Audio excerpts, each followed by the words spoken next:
नवले पुलावर काळाने घातला घाला. 2 कंटेनरमध्ये कार चिरडली, 7 जणांचा दुर्दैवी मृत्यू.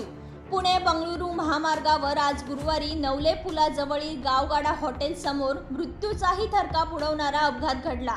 2 कंटेनरमध्ये झालेल्या जोरदार धडकेत एक कार अडकली आणि क्षणभरातच कारने पेट घेतला.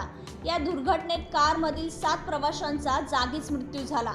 हा अपघात एवढा भीषण होता की काही क्षण महामार्गावर प्रचंड स्फोटासारखा आवाज घुमला. प्राथमिक माहितीनुसार भरधाव वेगाने येणाऱ्या एका कंटेनरने दुसऱ्या कंटेनरला मागून जोरदार धडक दिली. या धडकेच्या झटक्यात मध्ये आलेली कार दोन्ही वाहनांच्या मध्ये चिरडली गेली. अपघाताची माहिती मिळताच पुणे महानगरपालिका व PMRDA अग्निशमन दलाच्या गाड्या घटनास्थळी दाखल झाल्या. जवानांनी जवळपास तासभराच्या प्रयत्नानंतर आग आटोक्यात आणली, मात्र तोपर्यंत कारमधील सर्व प्रवासी मृत झाले होते. या घटनेमुळे पुणे बंगळुरू महामार्गावरील वाहतूक पूर्णपणे ठप्प झाली होती. दरम्यान नवले पूल परिसरात गेल्या काही वर्षापासून अपघातांची मालिका सुरूच आहे. अतिवेग, नियमभंग आणि वाहतूक कोंडी यामुळे हा परिसर मृत्यूचा सापळा बनला असल्याची नागरिकांची प्रतिक्रिया आहे.